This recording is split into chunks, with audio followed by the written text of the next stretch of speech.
All right, everybody, welcome back to Taylor Bible Study. And in this episode, we're going to take Deuteronomy chapter 25, where we're going to talk about more laws on various topics. All right, so let's jump into the first three verses here.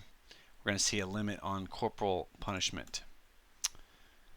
All right, in verse 1, we'll say, "If there be a controversy between men, and they come unto judgment, that the judges may judge them, then they shall justify the righteous and condemn the wicked.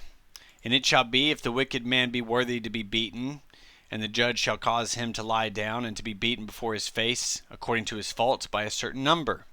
40 stripes he may give him, and not exceed, lest if he should exceed, and beat him above these with many stripes, then thy brother should seem vile unto you." So civil authority in Israel was required to justify the righteous and condemn the wicked, which is the foundational purpose of all government. At least it should be. Romans chapter 13 verse 4 will affirm the same principle in the New Testament, where it says, "For he is the minister of God to thee for good," talking about government.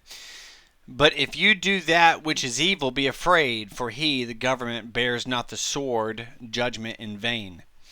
God acknowledges that some men are wicked and deserving of punishment. Clearly. Corporal punishment was lawful, but it was regulated. It had to be done before his face, meaning in the presence of the judge, in order to ensure fairness and to prevent cruelty. The limit of 40 stripes guarded human dignity so that justice would be firm but not dehumanizing. To exceed 40 stripes would make the offender vile or degraded in the eyes of the people. Thus, the law preserved both justice and the image of the offender as a brother. Later, Jewish tradition limited the number to 39 stripes to avoid accidentally breaking the law through a miscount. Paul's going to refer to this when he wrote in 2 Corinthians 11, he says, "Of the Jews 5 times I received 40 stripes, save one." Modern justice systems will often claim moral superiority to biblical law, yet they fail to produce safer communities.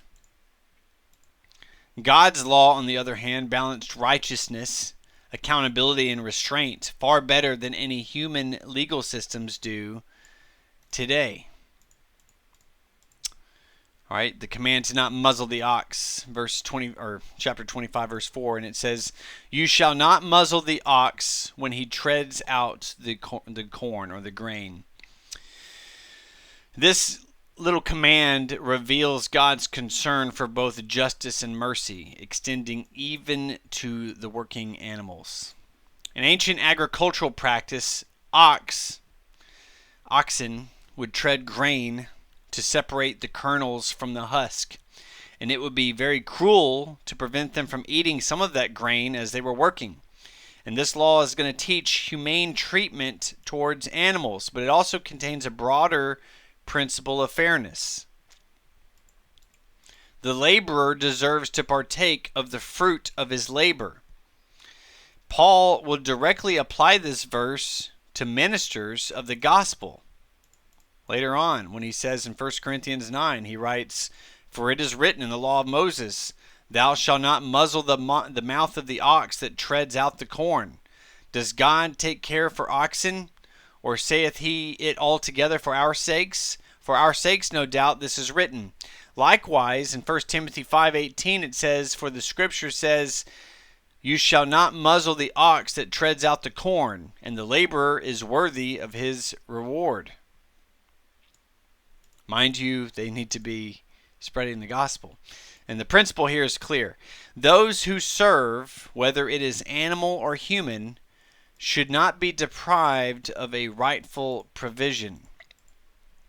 And while the text here will apply directly to animals, its theological application will extend to God's insistence on equity, generosity, and honor towards those who labor in his service. But let's make sure that they are actually laboring in his service.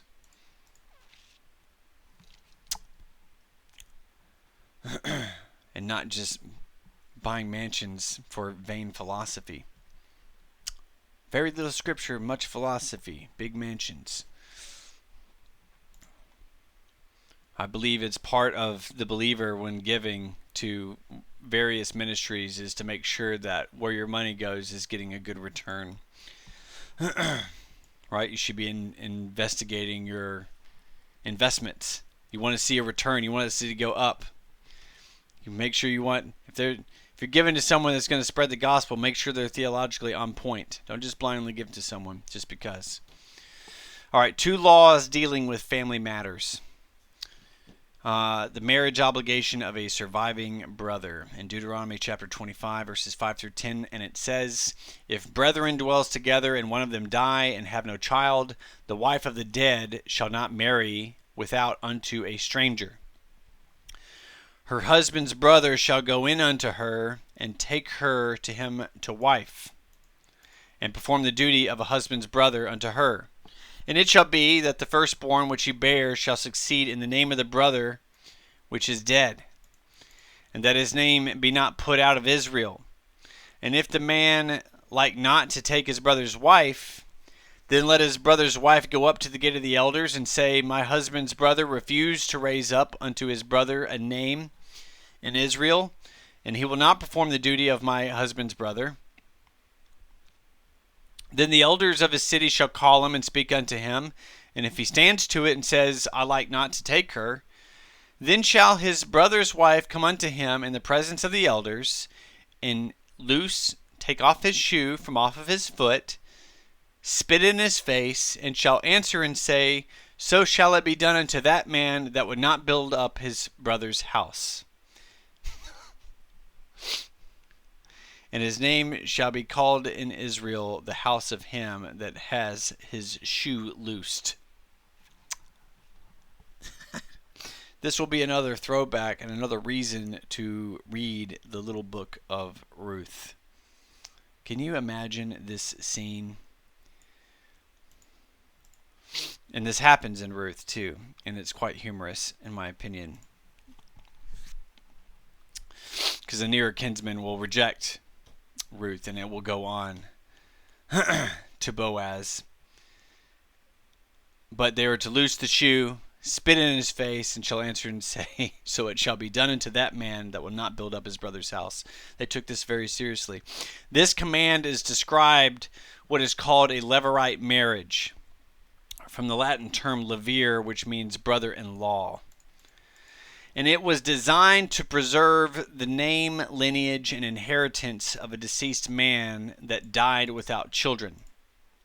Hence, shall succeed in the name of his brother which is dead. So his name would live on.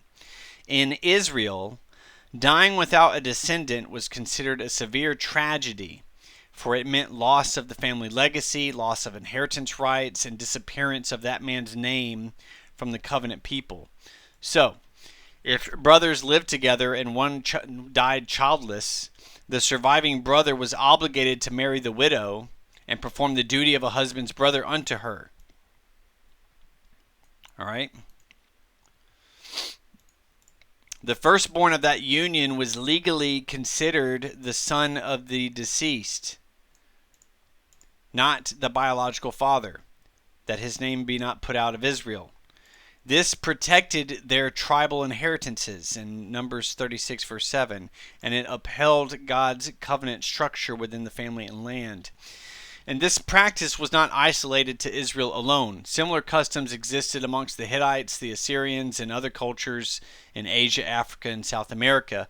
But in Israel, it carried a unique theological dimension to it. Family order and land inheritance was tied to the promises of God. God had already provided for daughters to inherit if no sons existed, if you remember in Numbers chapter 27. But this law applied specifically when a brother could preserve his brother's name through their offspring.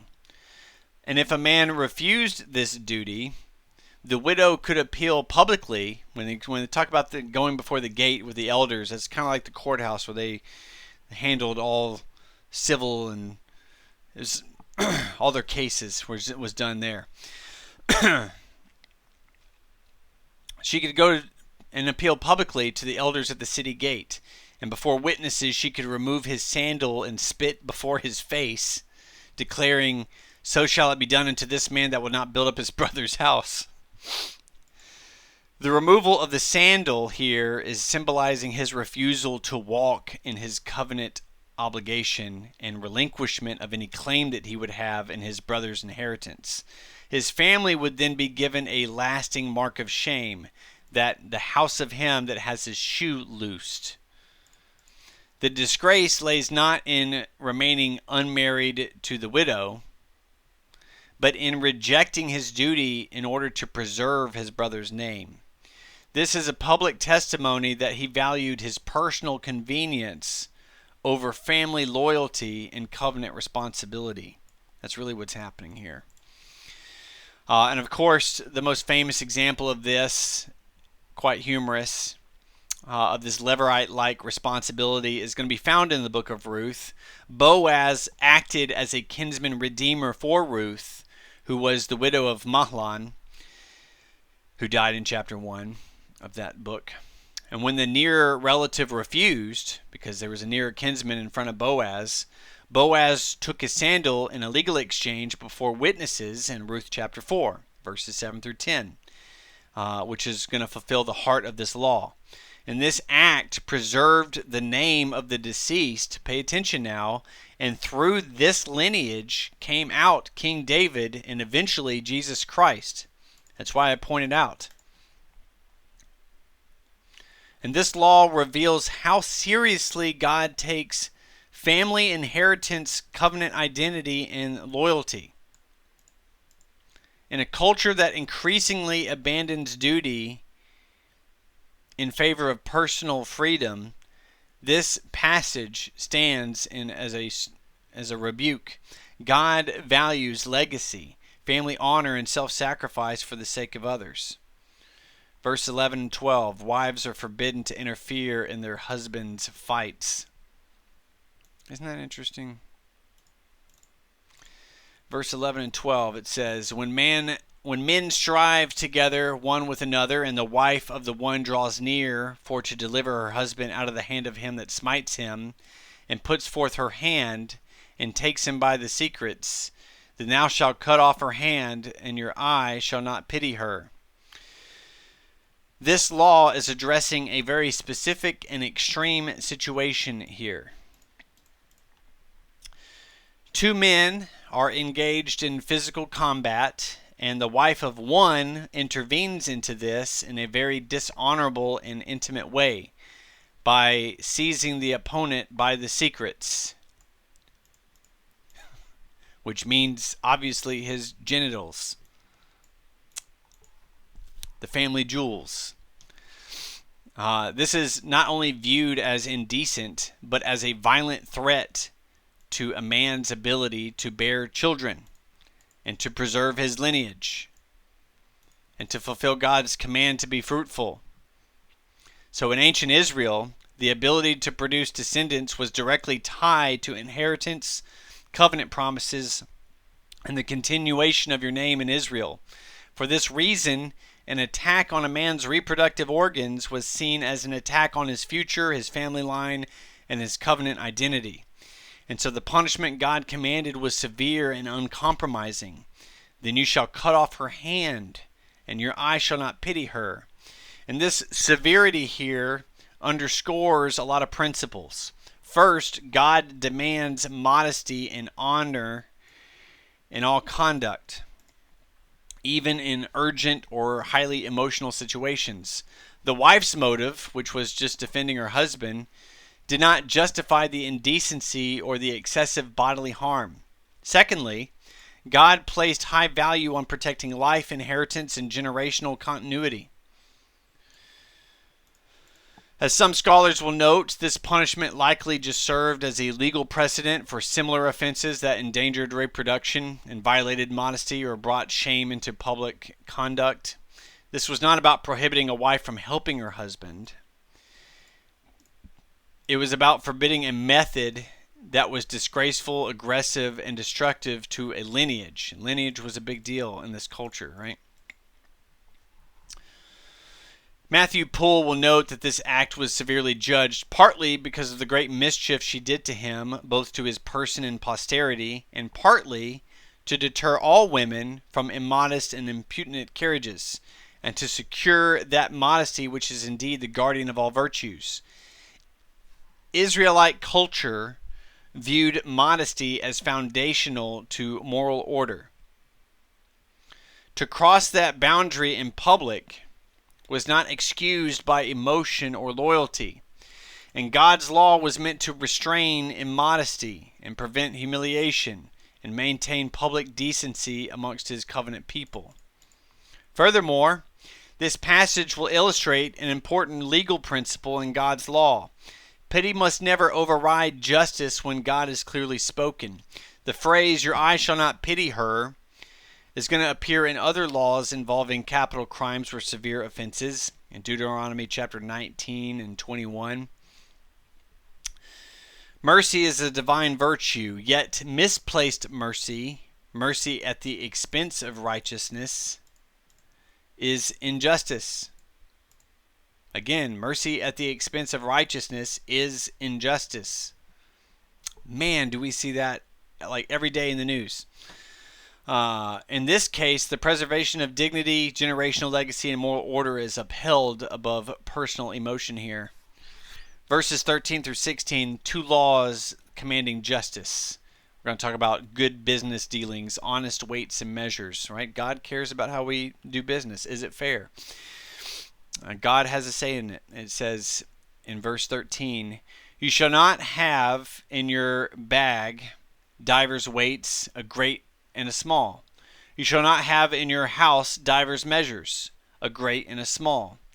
But you shall have a perfect and just weight, a perfect and just measure, that your days may be lengthened in the land which the Lord your God gives you.